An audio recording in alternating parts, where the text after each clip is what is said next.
நான் முதல்வன் திட்டத்தை முடக்கும் முயற்சியை வன்மையாக கண்டிப்பதாக எதிர்க்கட்சித் தலைவர் உதயநிதி ஸ்டாலின் தெரிவித்துள்ளார். சட்டமன்றத்தில் உரையாற்றிய எதிர்க்கட்சித் தலைவர் உதயநிதி ஸ்டாலின் நான் முதல்வன் திட்டத்தை முடக்கும் முயற்சியை கண்டிப்பதாக தெரிவித்தார். நான் முதல்வன் திட்டத்தால் யுபிஎஸ்சி தேர்வில் வெற்றி பெறும் தமிழ்நாட்டு மாணவர்களின் எண்ணிக்கை அதிகரித்துள்ளதாகவும் கூறினார். இதையடுத்து 12 மாநகராட்சிகளில் தூய்மைப் பணிகள் தனியார்மயமாக்கப்படுவது ஏன் என கேள்வி எழுப்பிய அவர், தமிழ்நாட்டிலேயே முதலமைச்சரின் பெரம்பூர் தொகுதிதான் மின்வெட்டில் நம்பர் 1 உள்ளது என விமர்சனம் செய்தார். ஆனா எங்களுடைய முதலமைச்சர் அவர்கள் தொடங்கின நான் முதல்வன் திட்டத்தை நீங்க முடக்கிற முயற்சியில் இறங்கியிருக்கீங்கன்னு கேள்விப்பட்டோம். தமிழ்நாட்டில் இருக்கக்கூடிய ஒவ்வொரு இளைஞர்களும் அவங்களுடைய துறைகளில் நான் முதல்வன் அப்படின்னு உருவாகணும்னு தான் எங்களுடைய தலைவர் இந்த திட்டத்தை கொண்டு வந்தாங்க.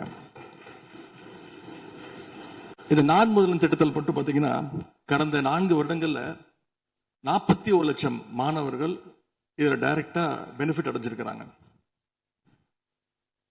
நான் முதல்வன் திட்டத்தின் மூலம் பள்ளிக்கூடம் செல்லுகின்ற மாணவர்களுக்கு அடுத்து அவங்களுடைய ஹையர் ஸ்டடீஸ் என்ன, எப்படி படிக்கணும், எந்த கோர்ஸ் எடுக்கணும் அப்படின்னு அவங்களுக்கு கைடன்ஸ் கொடுத்துருக்குறோம்.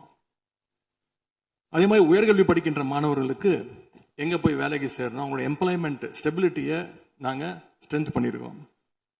முக்கியமா நான் முதல்வன் திட்டத்தின் மூலமா யூபிஎஸ்சி மாதிரியான சிவில் சர்வீசஸ் தேர்வுக்கு தயாரிக்கின்ற மாணவர்களுக்கு ஹாஸ்டல் வசதியோட பயிற்சியும் வழங்கப்பட்டிருக்கு.